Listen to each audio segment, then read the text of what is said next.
De la toile à l'écran, c'est un cycle qui s'intéresse spécifiquement à l'exercice de transcription d'un tableau, de l'univers d'un peintre à l'écran. Les liens entre peinture et cinéma, c'est un sujet extrêmement vaste. D'une part, toute l'histoire de la peinture, des codes, des cadres qui nourrit la mise en scène du cinéma classique, moderne. On a l'étude par les directeurs de la photographie, des grands maîtres de la peinture pour apprendre à éclairer des films. Et puis on a aussi l'exercice un peu plus direct du cinéma qui tente de transcrire à l'écran un genre, l'univers d'un peintre. Filmer un tableau, c'est un enjeu un peu particulier. Le tableau, il possède des informations, il possède une intention derrière. Et c'est pas la même chose nécessairement que de filmer le tableau en train de se faire, de filmer la technique et d'aller dans quelque chose qui est beaucoup plus documentaire. Le cas de la transcription du tableau à l'écran, il est beaucoup plus intéressant. On a une histoire derrière, on a une intention, on a tout un univers qui vient appuyer le tableau. On peut penser par exemple au cinéma de Greenaway qui lui reprend tout à fait ce principe et qui l'assume et qui va plonger au cœur des œuvres. C'est ce qu'il fait par exemple dans La Ronde de nuit, où tout d'un coup, en observant le tableau, lui va dégager toute une série de thèmes auxquels nous, spectateurs, on ne pense pas forcément. Donc il y a un rôle là-dedans aussi d'éducation et d'alphabétisation à l'image du spectateur qui a tendance parfois à prendre les images sans avoir le recul nécessaire pour les analyser. Et ce lien entre peinture et cinéma, il permet de créer ces ponts et il est très intéressant aussi pour ça. Dans le cas des cinéastes peintres, on se trouve dans des situations un peu différentes. Beaucoup des cinéastes qui pratiquent la peinture ou qui admirent la peinture ont parfois choisi le cinéma comme une sorte d'exercice par défaut. Greenaway, lui, est plasticien, il continue à créer des œuvres, il fait du cinéma parce que c'est quelque chose qui le passionne, mais s'il pouvait, il ferait que des tableaux. C'est la même chose pour Maurice Pialat. Il a commencé en étant peintre, il aurait aimé en faire son métier, et quand il réalise un film sur Van Gogh, on n'est pas juste dans la simple projection de la figure du peintre comme une figure de biopic classique, un petit peu surannée. C'est quelqu'un qui nous parle avant tout de lui, de sa pratique, et en dressant le portrait de Van Gogh comme un marginal, c'est aussi l'image de lui et de son rapport avec le cinéma qu'il renvoie. Donc il y a une intrication des liens entre la peinture, le cinéma chez les cinéastes qui sont également peintres, qui est très intéressante à analyser. On peut penser aussi à Achille et la tortue de Takeshi Kitano, qui lui est peintre, qui parsème ses films de ses propres peintures. Donc il y a vraiment un mélange entre le langage personnel, créatif du cinéaste, qui vient déborder et nourrir de manière directe son cinéma.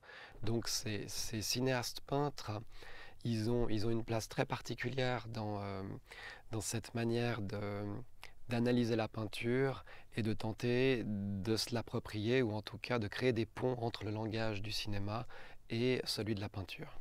Pour un cinéaste, d'explorer de manière directe un univers pictural, notamment moderne, qui appartient pas nécessairement au cinéma en premier lieu, ça pousse d'un côté à vraiment explorer la technique, trouver des moyens pour que le film, la technique cinématographique, reproduise des procédés qui, normalement, ne devraient n'appartenir qu'à la peinture.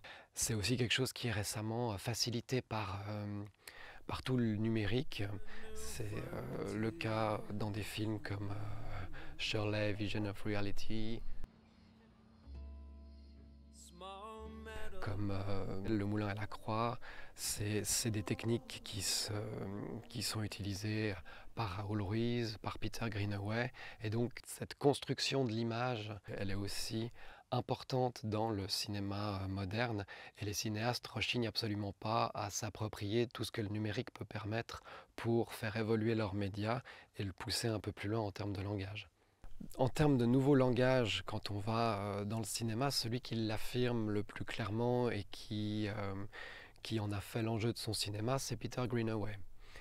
Peter Greenaway, lui, c'est un plasticien et c'est un plasticien qui se désole que le cinéma soit avant tout un média du texte. Lui voit dans la plupart des films la mise en image d'un texte et il aimerait lui redonner la place à l'image, c'est-à-dire faire un cinéma qui soit avant tout un cinéma de l'image et dans lequel l'image, sa symbolique, sa construction prend le pas sur le texte. Donc on entre dans des constructions qui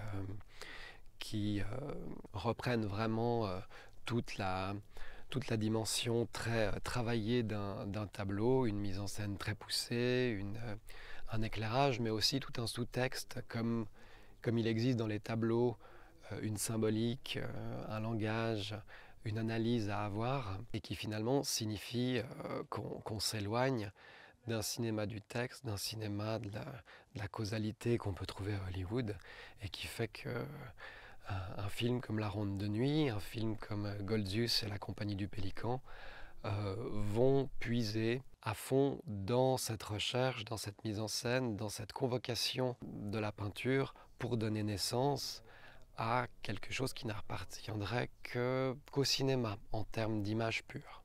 Alors Klimt de Raoul Ruiz, c'est un film qui est sorti en 2006 et qui s'inscrit dans l'univers de Raoul Ruiz, qui est un cinéaste chilien d'obédience surréaliste.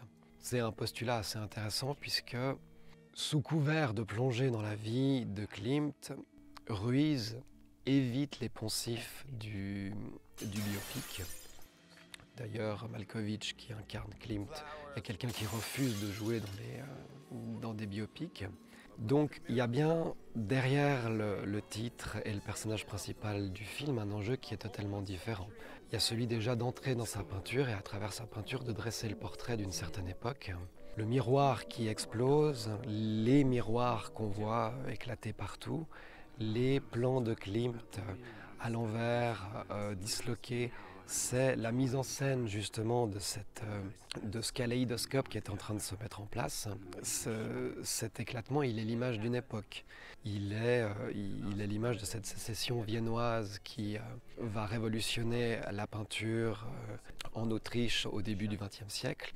C'est la Première Guerre mondiale qui s'annonce et qui va faire totalement éclater ce monde. Le fait que le personnage lui-même semble un peu perdu et que derrière tous les critiques qu'il peut avoir et le discours sur sa propre œuvre, il y a toute l'idée que finalement Klimt est en train de devenir un objet politique. On sent à ce moment-là que Klimt essaye d'échapper à l'instrumentalisation qui en est faite par l'État autrichien. Et Klimt a l'intelligence d'être un film sur un peintre qui peignait des allégories et le film lui-même se fait à l'image des peintures de l'artiste, c'est-à-dire que le film lui-même est une allégorie sur Klimt. Donc c'est aussi une manière de parler de la peinture en la montrant, en l'analysant et en étant constamment dans le tableau de Klimt, dans son univers, dans ses problématiques et dans son combat aussi par rapport à sa propre création. Donc c'est tout ce qui est contenu dans ce petit morceau et qui fait l'intérêt et le génie d'un film comme Klimt.